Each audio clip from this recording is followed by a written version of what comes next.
Muchísimas gracias. Dice Celia Amorós, una filósofa española, si se diagnostica mal, se politiza mal.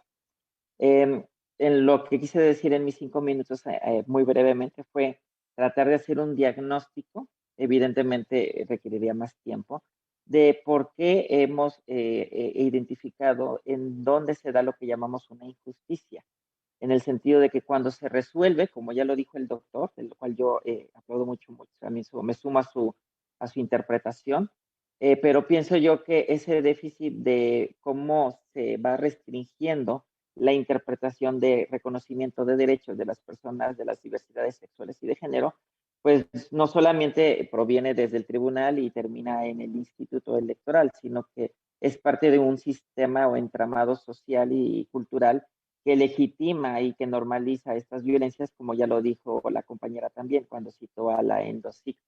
Yo lo que quiero decir al respecto es, una vez hecho este diagnóstico, pues hemos identificado que esta problemática se repite en diversos OPLES y como incluido el INE cuando quieren tomar este tema, y de hecho lo estamos identificando nuevamente en las reformas electorales que se aprobaron recientemente en la Cámara de Diputados. Habiendo dicho esto y partiendo que esto es un diagnóstico, pues del diagnóstico ofrezco estas propuestas y lo insertaría o enmarcaría, porque me gusta mucho la propuesta de principio de inclusión democrática del doctor, se la voy a robar, ya me gustaría después estar en contacto con usted. Y entonces pienso yo, si hay un principio de inclusión democrática, ¿cómo lo aterrizamos? ¿Qué son las propuestas que yo he estado trabajando y he presentado en diversos soples donde me han invitado? Y son las siguientes. Uno, hay una deuda histórica de la democracia mexicana hacia los hombres trans. Ninguno ha sido candidato, a pesar de que desde el año 2003 las mujeres trans ya hemos sido candidatas. Por lo tanto, él mencionaba acciones que hay que hacer, pero también yo quiero mencionar que la inclusión implica modificar estructuras de poder al interior también dentro del Instituto Electoral y otras instituciones. Por ejemplo, yo propongo desglosar registros y avances en derechos electorales de las diversidades sexuales, al menos por orientación sexual e identidad de género, para resolver un problema que también hemos identificado y que se llama transborrado o transinvisibilización. También se deben de incorporar en el registro de datos personales una tercera opción para las personas no binarias. El documento es completamente ausente a la perspectiva de las trayectorias de vida de las personas no binarias. Propongo como ejemplo que puedan analizar el ejercicio de Argentina, que incluye una X a partir del 21 de julio de 2021 en los documentos de identidad y pasaportes. También, como lo dijeron, hay que abordar la frivolización del principio de autoascripción, no solamente trans, sino también ha sucedido con las poblaciones indígenas y de discapacidad.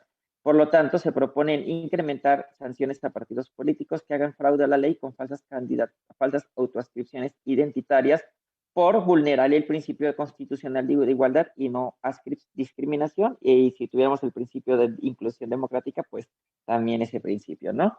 También se deben de generar principios orientadores para que los partidos políticos fortalezcan liderazgos políticos de personas LGBTIQ y también trans con financiamiento público, así como lo realizan con el 3% que se dirige para las mujeres. Incluso se propone que el 3% de los recursos designados a promover liderazgos políticos de las mujeres, pues en la interseccionalidad también estemos las personas trans, porque hemos estado ausentes de esta política. Se deben de armonizar el avance en acciones afirmativas, pero pues ya nos alcanzó la reforma, ¿no? Pero en el sentido de que pues no puede haber unas reformas de más avanzada en un estado con respecto a otro, ¿no? Ahí tenemos el principio pro persona para que lo podamos ejecutar y ejercer. Las cuotas de representación de todas las acciones afirmativas han estado muy lejos de su representatividad poblacional. Entonces, eso le llamamos regateo de derechos humanos. La propuesta es, pues, que sean primero, lo que propondría es que el OPLE desglose, o sea, no puede ser una acción afirmativa para todas las poblaciones. O sea, no. O sea, tiene que ser una por población, porque también tiene que cambiar el abordaje. No son poblaciones vulneradas, son poblaciones históricamente vulneradas. Por lo tanto, a esto cambia completamente la perspectiva. La inclusión laboral trans debe estar en los cargos también que participan en las elecciones, en la organización de elecciones. Por ejemplo, deben de tener lineamientos o cuotas, ya tienen la normativa y él, como dijo Adolfo, ya está el ejemplo de Aguascalientes, para que puedan implementar cuotas de, en las decisiones de las cosas de sustituto. Y por último, aplicar lo aprendido con respecto al avance de las cuotas y la paridad de las mujeres cis. Por ejemplo, que haya observatorios entre la autoridad electoral y los colectivos trans o LGBT. Revisar que las cuotas o acciones afirmativas no se destinen a los distritos perdedores como pasó con las mujeres cis. Fiscalizar a los partidos políticos para que en verdad todas estas candidaturas tengan financiamiento público de forma igualitaria, porque luego reciben candidatura y no reciben financiamiento. Asegurar que tengan acceso a tiempos de radio y televisión de forma igualitaria y, por último, prevenir y sancionar la violencia política en razón de género por un concepto que yo propongo que es violencia política en razón de género por identidad de género, orientación sexual y expresión de género en los casos en los que se den, porque esto ha estado ausente también de los protocolos respectivos. Muchas gracias.